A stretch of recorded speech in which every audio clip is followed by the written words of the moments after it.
14 अगस्त 2005 सुबह का वक्त था। हीलियोस फ्लाइट 522 साइप्रस के लार्नका इंटरनेशनल एयरपोर्ट से ग्रीस के एथेंस इंटरनेशनल एयरपोर्ट जाने के लिए तैयार थी। सुबह के करीब 9:07 पर फ्लाइट ने उड़ान भरी। उस समय इसमें 115 पैसेंजर और 6 क्रू मेंबर सहित 121 लोग सवार थे और इसे उड़ा रहे थे 58 वर्षीय German contract base pilot Hans Jurgen Merten, जिन्हें कुल 16,900 फ्लाइट आवर्स का अनुभव था। वहीं इनके को पायलट के तौर पर मौजूद थे 51 वर्षीय पैम्पोस चार्लम्स, जिन्हें कुल 7,549 फ्लाइट आवर्स का अनुभव था। वहीं फ्लाइट अटेंडेंट के तौर पर एंड्रियास प्रोड्रोमो कमान संभाल रहे थे। उड़ान भरने के 5 मिनट बाद यानी 9:12 पर प्लेन 12,040 फीट की ऊंचाई पर पहुंच गया और इस ऊंचाई पर पहुंचने के बाद ही अचानक प्लेन में एक अलार्म बजने लगता है। जब इस अलार्म की जांच की गई तो पता चला कि ये take off configuration warning alarm था, जिसे देखने के बाद दोनों पायलट हैरान हो गए। और वो इसलिए क्योंकि take off configuration warning alarm तब बजता है जब प्लेन ग्राउंड पर होता है और उड़ान भरने के लिए तैयार नहीं होता। ऐसे में 12,000 फीट की ऊंचाई पर इस अलार्म के बजने का मतलब दोनों पायलट को समझ ही नहीं आ रहा था। स्थिति की गंभीरता को भांपते हुए उन्होंने एटीसी यानी एयर ट्रैफिक कंट्रोल से संपर्क साधना ही उचित समझा। फिर उन्होंने तुरंत ही एटीसी से संपर्क कर उन्हें बताया कि उनके विमान का take off configuration warning alarm बज रहा है। पायलट एटीसी को ये सब बता ही रहे थे कि इतनी ही देर में प्लेन के कॉकपिट में मौजूद कंट्रोल पैनल पर कई सारे अलार्म एक साथ बजने शुरू हो गए और इन अलार्म्स की आवाज के कारण पायलट्स की आवाज एटीसी तक पहुंचना भी बंद हो गई। साथ ही प्लेन का मास्टर क्वेश्चन अलार्म भी बजने लगा था, जिसका मतलब था कि प्लेन के कई सारे सिस्टम एक साथ ओवरहीट हो चुके हैं। दोनों ही पायलट्स की दिक्कतें अब बढ़ने लगी थी। उन्हें कुछ समझ नहीं आ रहा था कि अचानक ये सब क्या हो रहा है। इधर ये सब देखकर प्लेन में अफरा तफरी का माहौल बन गया। क्रू मेंबर लगातार यात्रियों को शांत कर रहे थे। सभी पैसेंजर्स को सांस लेने में काफी ज्यादा दिक्कत आ रही थी, इसलिए उनके ऑक्सीजन मास्क अपने आप ही नीचे आ गए। दरअसल जब प्लेन में ऑक्सीजन का लेवल कम होता है तो ऑक्सीजन मास्क अपने आप ही नीचे आ जाते हैं। इस दौरान प्लेन लगभग 18,000 फीट की ऊंचाई पर था। पायलट बार बार एटीसी से संपर्क कर उन्हें अपनी समस्या बताने का प्रयास कर रहे थे, लेकिन उनकी बात एटीसी तक पहुंच ही नहीं पा रही थी और कुछ ही देर में प्लेन का एटीसी से कनेक्शन भी पूरी तरह टूट गया। इसके बाद भी एटीसी ने बार बार फ्लाइट से संपर्क साधने की कोशिश की, लेकिन उन्हें कोई उत्तर नहीं मिला। प्लेन अब लगातार ऊपर की ओर बढ़ता जा रहा था। आमतौर पर इस रूट पर फ्लाइट को लगभग 1 घंटे और 45 मिनट का समय लगता है, यानी करीब 10:45 पर इस प्लेन को एथेंस एयरपोर्ट पर पहुंचना था। 9:23 पर प्लेन 34,000 फीट की ऊंचाई पर पहुंच चुका था। इसके बाद 9:37 पर यह विमान एथेंस के फ्लाइट इंफॉर्मेशन रीजन में पहुंच गया। 10:12 से 10:50 तक एथेंस एटीसी यानी एथेंस एयर ट्रैफिक कंट्रोल की टीम रेडियो कॉल्स के जरिए इस प्लेन से संपर्क साधने की कोशिश करती रही, लेकिन उन्हें कोई जवाब नहीं मिला। अब 10:45 हो चुके थे और इस समय प्लेन को एथेंस इंटरनेशनल एयरपोर्ट पर लैंड करना था, लेकिन प्लेन का अभी तक कुछ अता पता नहीं था। कुछ अनहोनी की आशंका के चलते ग्रीस अधिकारियों ने तुरंत ही अपने 2 सबसे बढ़िया F-16 फाइटर जेट को इस विमान को ढूंढने के लिए भेजा। कुछ ही देर में इन फाइटर जेट्स ने हीलियोस फ्लाइट 522 को ढूंढ लिया। इनमें से एक फाइटर जेट उड़ते उड़ते इस विमान के बहुत करीब आ गया था, ये देखने के लिए कि अंदर आखिर चल क्या रहा है। तो इस फाइटर जेट पायलट ने देखा कि प्लेन के अंदर को पायलट की सीट पर कोई बैठा हुआ है। वहीं मेन पायलट अपनी सीट पर सिर नीचे करके बेसुध हालत में पड़ा हुआ है। फिर ये फाइटर जेट पीछे गया और अब इसने पीछे वाली खिड़की से प्लेन के अंदर के हालात का जायजा लिया। लेकिन फाइटर जेट के पायलट के लिए हैरानी की बात तो ये थी कि अपने बराबर में 2 फाइटर जेट्स के उठने के बावजूद किसी भी पैसेंजर्स ने मुड़कर उनकी तरफ नहीं देखा। किसी भी पैसेंजर की तरफ से उन्हें कोई भी रिएक्शन नहीं मिला। तभी लगभग 11:49 पर फाइटर जेट्स के पायलट्स ने देखा कि एक शख्स प्लेन के कैबिन से होकर कॉकपिट की तरफ जा रहा है। कुछ ही सेकंड्स में ये शख्स प्लेन की पायलट सीट पर बैठा हुआ दिखाई दिया। कॉकपिट में बैठे इस शख्स को देखकर फाइटर जेट्स के पायलट ने इसे इशारा कर स्थिति के बारे में जानना चाहा। ये शख्स भी उन फाइटर जेट्स के पायलट्स को कुछ बताना चाह रहा था, लेकिन वो कुछ बोल ही नहीं पाया। तभी लगभग 1 मिनट बाद 11:50 पर प्लेन के लेफ्ट इंजन ने काम करना बंद कर दिया और प्लेन लेफ्ट साइड से झुककर तेजी से नीचे की ओर गिरने लगा। पायलट सीट पर बैठा वो शख्स इसे कंट्रोल करने की कोशिश तो कर रहा था, लेकिन वो इसे कंट्रोल कर ही नहीं पा रहा था। ठीक 12 बजे प्लेन के राइट इंजन ने भी काम करना बंद कर दिया। प्लेन का कंट्रोल अब पूरी तरह से खो चुका था। 12:04 पर प्लेन एथेंस से लगभग 40 किलोमीटर दूर ग्रेमेटिको की पहाड़ियों में जाकर क्रैश हो गया और इसके क्रैश होने के साथ ही इसमें सवार क्रू मेंबर समेत सभी 121 लोगों की मौत हो गई। दोस्तों एक बार महसूस कीजिए उस पल को जब 121 यात्रियों से भरा ये प्लेन जब पहाड़ से टकराया होगा तो क्या गुजरी होगी उन फाइटर जेट्स के पायलट पर, जिन्होंने इन लोगों को अपनी आंखों के सामने जाते हुए देखा होगा और वो इनके लिए कुछ भी नहीं कर पाए होंगे।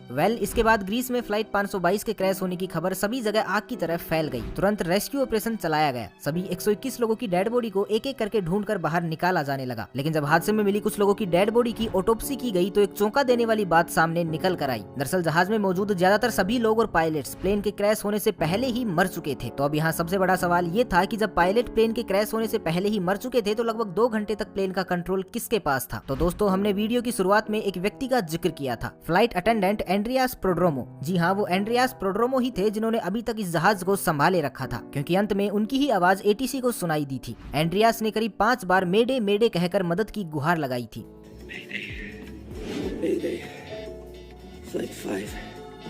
एंड्रियास के पास यूके कमर्शियल पायलट का लाइसेंस तो था, लेकिन उन्हें इतना एक्सपीरियंस नहीं था कि वो बोइंग 737 जैसे प्लेन को कंट्रोल कर सके। लेकिन बावजूद इसके वो इस विमान को घनी आबादी के क्षेत्र से दूर ले जाने में कामयाब रहे। जब एक्सपर्ट्स ने इस घटना के पीछे की वजह जानने के लिए जांच शुरू की तो उसमें सामने आया कि जब प्लेन लेफ्ट साइड में झुक गया था तो इसका कारण ये था कि प्लेन के लेफ्ट इंजन में फ्यूल खत्म हो गया था। लेकिन अभी भी इस हादसे की जड़ तक पहुंचा जाना बाकी था। तभी अचानक एक इन्वेस्टिगेटिव ऑफिसर की नजर कंट्रोल पैनल के एक बटन पर पड़ी और ये बटन था प्लेन के प्रेशर को सेट करने का। इस बटन को देखते ही उस ऑफिसर को पूरी कहानी समझ में आ गई। आपकी जानकारी के लिए बता दें कि प्रेशराइज बटन पूरे जहाज में एयर का प्रेशर कंट्रोल करता है। जनरली जहाज के बाहर लगे इंजन बाहर की हवा को थोड़ा थोड़ा करके अंदर भी भेजते रहते हैं ताकि विमान के अंदर बैठे लोगों को ऑक्सीजन मिल सके। आमतौर पर इस प्रेशराइज बटन को ऑटोमेटिक मोड पर ही रखा जाता है और अगर कभी इसे मैनुअल मोड पर किया भी जाए तो कैप्टन व को पायलट को इसका ध्यान रखना पड़ता है। अब हादसे की जड़ तक पहुंचने के लिए हम आपको घटना से एक दिन पहले ले चलते हैं जब बोइंग 737 का ये जहाज अपनी रूटीन सर्विस पर गया हुआ था। वहाँ इसको अच्छे से चेक करके इसकी सर्विस की गई और वहीं इसकी जांच करने वाले लोगों ने इसे मैनुअल मोड पर करके इसे पायलट को सौंप दिया था। विमान की उड़ान भरने से पहले पायलट और को पायलट दोनों का इस ओर ध्यान ही नहीं गया कि उनके प्लेन का मैनुअल मोड चालू ही रह गया है और इसके कारण जहाज में धीरे धीरे ऑक्सीजन की मात्रा घटने लगी थी, जिसके कारण विमान में बैठे सभी यात्रियों को बेचैनी होने लगी। और जब कॉकपिट में बैठे पायलट्स को ये अलार्म सुनाई दिए तो उन्होंने इसके पीछे का कारण जानना शुरू किया। लेकिन एक बार के लिए भी उनका ध्यान इस ओर गया ही नहीं कि प्लेन का प्रेशराइज बटन ऑन ही रह गया है। इस वजह से कॉकपिट में भी ऑक्सीजन का लेवल घट गया था, जिसके कारण दोनों पायलट बेहोशी की हालत में जाने लगे थे। विमान के अंदर ऑक्सीजन मास्क तो सभी यात्रियों को मिल चुका था, लेकिन कॉकपिट में ऑक्सीजन मास्क अपने आप नीचे नहीं गिरते, जिस कारण से दोनों पायलट बेहोश हो गए। साथ ही प्लेन में मौजूद यात्री और क्रू मेंबर भी अब एक एक करके बेहोश होने लगे थे, क्योंकि इनकी पैसेंजर सीट के ऊपर लगा ऑक्सीजन मास्क केवल 12 मिनट तक की ही ऑक्सीजन दे सकता था और ऑक्सीजन न मिल पाने के कारण सभी लोग धीरे धीरे दम तोड़ रहे थे। प्लेन अब ऑटो पायलट मोड पर ही एथेंस की तरफ बढ़ता जा रहा था। एक समय ऐसा आया जब प्लेन में मौजूद सभी सदस्यों ने दम तोड़ दिया, केवल एक जने को छोड़कर, और ये थे फ्लाइट अटेंडेंट एंड्रियास प्रोड्रोमो। अब आप भी यही सोच रहे होंगे कि आखिर एंड्रियास इतने लंबे समय तक कैसे जीवित रहे। तो आपको बता दें कि एंड्रियास एक स्कूबा डाइवर थे और क्योंकि स्कूबा डाइवर अपनी सांसों को लंबे समय तक रोक पाने में सक्षम होते हैं, इसलिए वो अब तक जिंदा रहे। लेकिन ऑक्सीजन प्रॉपर न मिलने के कारण अब उनकी भी हालत खराब हो चुकी थी। लेकिन जैसे तैसे करके वो कॉकपिट तक पहुंचे और प्लेन को कंट्रोल करने की कोशिश करने लगे। लेकिन एथेंस तक पहुंचते पहुंचते ये प्लेन यात्रियों की जगह उनकी लाशों से भर चुका था। एंड्रियास अंत तक प्लेन को कंट्रोल करने की कोशिशों में लगे रहे, लेकिन दुर्भाग्यवश वो इसमें सफल नहीं हो सके और अंततः प्लेन पहाड़ियों में जा टकराया और इसमें सवार सभी 121 लोगों की दुखद मौत हो गई। इस घटना के लगभग 15 महीनों बाद ग्रीस के अधिकारियों ने इस घटना की रिपोर्ट पेश की, जिसमें बताया गया कि इस पूरी घटना के लिए सिर्फ और सिर्फ एक बटन जिम्मेदार था, प्लेन का प्रेशराइज बटन, क्योंकि ये बटन उस वक्त मैनुअल मोड पर था। लेकिन भले ही अधिकारियों को ये नहीं लगता हो, पर हमारी नजर में असल दोषी उस सर्विस सेंटर के एम्प्लॉय थे जहां प्लेन रूटीन सर्विस के लिए गया था, क्योंकि उन्होंने इस प्रेशराइज बटन को ऑटो से मैनुअल मोड पर कर दिया था। लेकिन इस बात की खबर किसी को भी नहीं दी थी। ऐसे में या तो उन्हें इसे वापस ऑटो मोड में डालना चाहिए था या पायलट को इस बात से अवगत करवाना चाहिए था, लेकिन उन्होंने ऐसा कुछ नहीं किया। शायद अगर वो इतनी बड़ी लापरवाही नहीं करते तो उस दिन 121 लोगों को अपनी जान नहीं गंवानी पड़ती। तो आपकी इस बारे में क्या राय है, हमें कमेंट करके जरूर बताइए। तो बस आज के लिए इतना ही, मिलते हैं एक नई वीडियो में। तब तक के लिए खुश रहें, मस्त रहें, हंसते रहें। भगवान करे आप सभी का दिन शुभ।